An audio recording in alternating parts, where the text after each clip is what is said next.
பக்தி ஒளி நேயர்கள் அனைவருக்கும் வணக்கம்.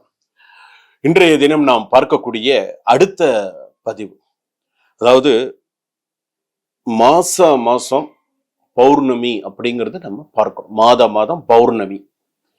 எல்லா மாசத்திலையும் பௌர்ணமி வருது.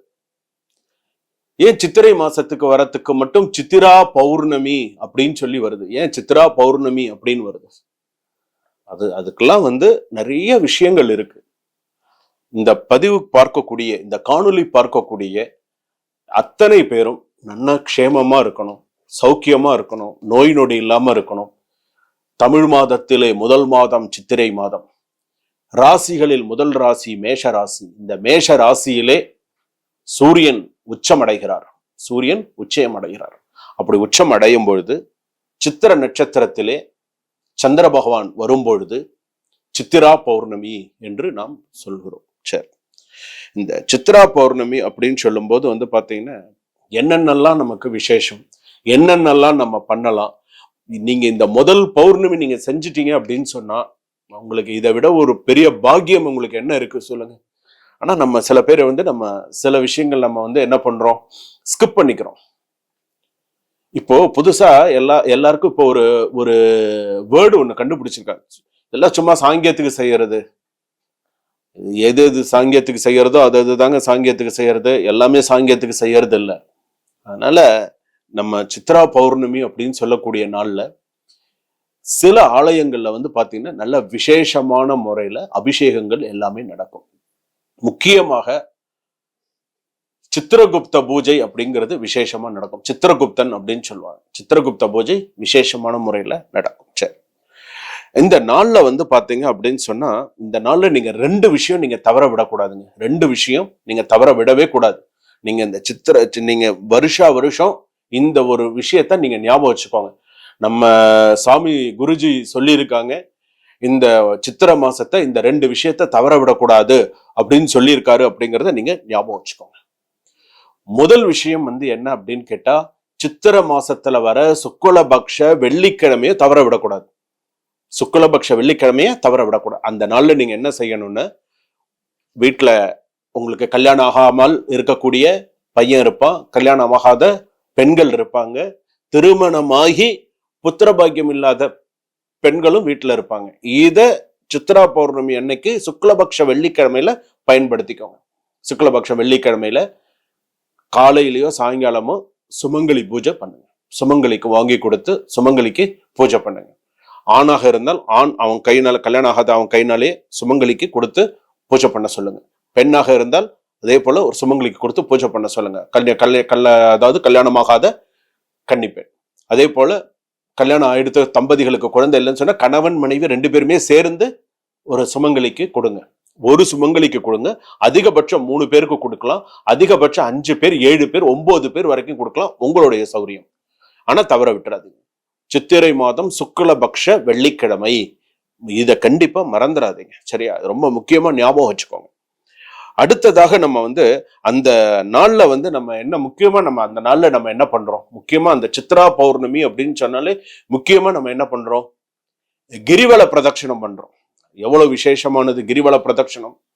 லட்சக்கணக்கான பேர் சுத்துவாங்க, லட்சக்கணக்கான பேர். அதுல இந்த ஒரு 14 கிலோமீட்டர் அந்த கிரிவல பாதையில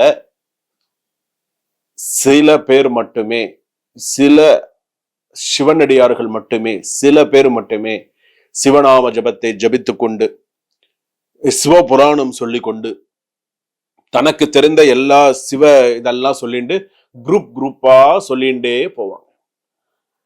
சில பேர் என்ன பண்ணுவாங்கன்னா, தன் சொந்த கதை, சோக கதை, எத்தனை மணிக்கு நான் இறங்கின திருவண்ணாமலையில, எந்தெந்த இடத்துக்கெல்லாம் அடுத்தடுத்து தேவையில்லாத விஷயங்களை பேசிட்டு தான் சில பேர்லாம் சுத்துவாங்க.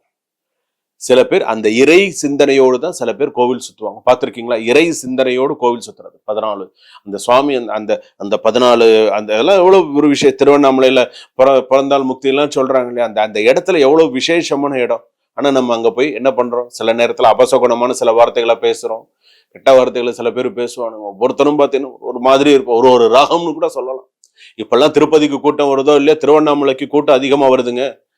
நீங்க சொன்னா நம்ப மாட்டீங்க. நான் ஒரு தடவை திருவண்ணாமலை சமீபத்துல ஒரு தடவை நான் போயிருந்தேன். ஊரா வந்து பாத்தீங்க அப்படின்னு சொன்னா அந்த பக்கத்துல இருக்கிறவங்க தான் நிறைய பேர் இருக்காங்க. இதுக்குன்னா அந்த தெய்வ பக்தி அப்படிங்கிறது. அப்ப இந்த சித்ரா பௌர்ணமி நாள்ல இந்த கிரிவலம் அப்படிங்கிறது ரொம்ப விசேஷமானது ஒண்ணு.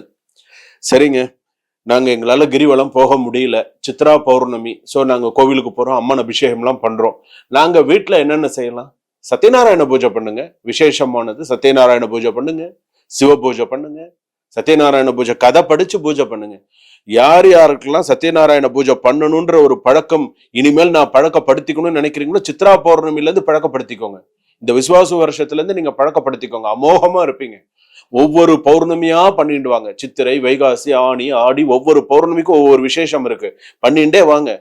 இத்தனை பௌர்ணமிக்குள்ள 6வது பௌர்ணமிலேயே உங்களுக்கு நிறைய நல்ல விஷயங்கள்லாம் உங்களுக்கு தெரிஞ்சிடும். சரிங்களா? அந்த நாள்ல அவ்வளவு விசேஷமானது. இன்னொரு விஷயமும் சொல்றேன். வீட்டுல வயதானவர்கள்லாம் இருக்கோங்க, கோயிலுக்கு எங்களால போக முடியல, வீட்டுல இருக்கிற பூஜையை பாக்குறேன், சில விஷயங்கள்ல நான் இது மாதிரி இருக்கேன் அப்படின்னு சொன்னா, நீங்கள் சொல்ல வேண்டிய மந்திரம், கிரிவல பாதையிலையும் நீங்கள் சொல்ல வேண்டிய மந்திரம், பொதுவாக சித்ரா பௌர்ணமி நாள் அப்படின்னு சொல்லும் பொழுது நீங்க சொல்ல வேண்டிய மந்திரம் ஓம் சந்திரமுகாய நமஹா. ஓம் சந்திரமுகாய நமஹா. எத்தனை தடவை சொல்லணும்? 1008 முறை ஜபம் செய்ய வேண்டும். ஓம் சந்திரமுகாய நமஹா, ஓம் சந்திரமுகாய நமஹா. மனசுல நல்லா பிரார்த்தனை வச்சுக்கோங்க. ஏதாவது நல்ல விஷயத்த பிரார்த்தனை பண்ணிக்கோங்க. ஓம் சந்திரமுகாய நமஹா. கஷ்டமே கிடையாது. நான் ஏதாவது உங்களுக்கு கஷ்டமா சொல்லி கொடுக்குறேன்னா? இல்லையே. ஓம் சந்திரமுகாய நமஹா, ஓம் சந்திரமுகாய நமஹா, ஓம் சந்திரமுகாய நமஹா, ஓம் சந்திர சொல்ல சொல்ல சொல்ல சொல்ல அமோகமா அந்த சித்ரா பௌர்ணமி நாள் நீங்க நினைச்சது நடந்து, அடுத்த பௌர்ணமி வரத்துக்குள்ளேயே நீங்க நினைச்சது நடக்கணுங்க. ஒரு வேலையா இருக்கட்டும், ஒரு கல்யாணமா இருக்கட்டும், கிரிவல பாதையில சொல்லுங்க. எவ்வளவு உங்களால சொல்ல முடியுமோ அவ்வளவு சொல்லுங்க. 1008க்கு மேல சொல்லுங்க. உங்களால எவ்வளவு சொல்ல முடியுமோ சொல்லுங்க. ஓம் சந்திரமுகாய நமஹா. சந்திர முகாய நமஹா. அவ்வளவுதான். ஓம் சந்திர முகாய நமஹா. ஈஸியா சொல்லி கொடுத்துருக்கோம். ஓம் சந்திர முகாய நமஹா. 4 வார்த்தை தான். இந்த சித்ரா பௌர்ணமியில இதெல்லாம் சொல்லி நீங்க பண்ணுங்க. 2வது, இந்த சித்ரா பௌர்ணமி நாள்ல 2025 சித்ரா பௌர்ணமி நாள்ல வீட்டுல ஆயுஷ் ஹோமம் பண்ணலாம், வீட்டுல ஒரு கணபதி ஹோமம் பண்ணலாம், சுதர்சன ஹோமம் பண்ணலாம், அதே போல வந்து பாத்தீங்கன்னா ஒரு மிருத்யுஞ்சய ஹோமம் பண்ணலாம். இதெல்லாம் விசேஷமானது இந்த சித்ரா பௌர்ணமி நாள்ல. அதனால வருகின்ற அந்த சித்ரா பௌர்ணமியை அனைத்து மக்களும், அனைத்து பக்த மெய் அன்பர்களும் இந்த சித்ரா பௌர்ணமியை நல்ல சிறப்பாக வழிபாடு செய்து சுவாமிகளுடைய பூரண ஆசீர்வாதத்தை பெறுமாறு கேட்டுக்கிறோம். வாழ்க வளமுடன், வளர்க ஞானத்துடன்.